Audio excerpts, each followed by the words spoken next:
Kebakaran hutan dan gelombang panas masih terjadi di berbagai belahan dunia seiring dengan meningkatnya suhu global.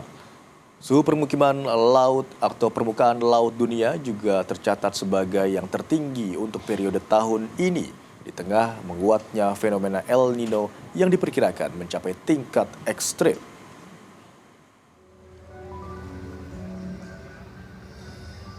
Kebakaran hutan melanda sejumlah wilayah di Amerika Utara dan Eropa.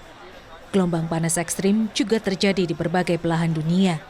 Sementara itu, suhu permukaan laut dunia tercatat sebagai yang tertinggi untuk periode tahun ini di tengah menguatnya fenomena El Nino.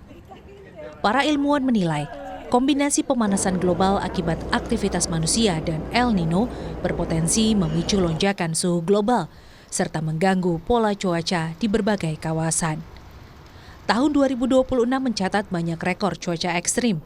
Namun menurut statistik iklim, tahun ini masih berada di peringkat ketiga tahun terpanas setelah 2024 dan 2025. Para ilmuwan memperkirakan suhu global masih berpotensi terus meningkat hingga akhir tahun. Ilmuwan iklim dari Berkeley Earth, Zach Hausfather memperkirakan peluang 2026 menjadi tahun terpanas meningkat sekitar 35%. Dunia kembali dihadapkan pada ancaman perubahan iklim yang semakin nyata dengan dampak yang diperkirakan akan terus memburuk. 2026 so far has been the third warmest year on record through June, but we expect it to get much warmer in the coming months as this very strong El Nino event continues to develop.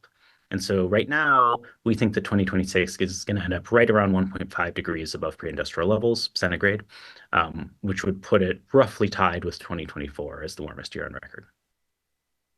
Data menunjukkan 82% wilayah lautan mengalami gelombang panas.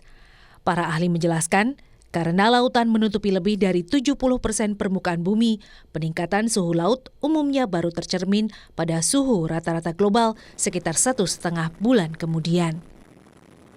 Ilmuwan di Badan Kelautan dan Atmosfer Nasional Amerika Serikat atau NOAA memperkirakan El Nino kali ini berpotensi menjadi yang terkuat dalam sejarah, sehingga melepaskan lebih banyak panas yang tersimpan di lautan dan memperkuat kenaikan suhu global. Meski demikian, penyebab utama rekor suhu yang terjadi saat ini adalah perubahan iklim akibat emisi gas rumah kaca dari pembakaran batu bara, minyak, dan gas, sedangkan kontribusi El Nino relatif lebih kecil.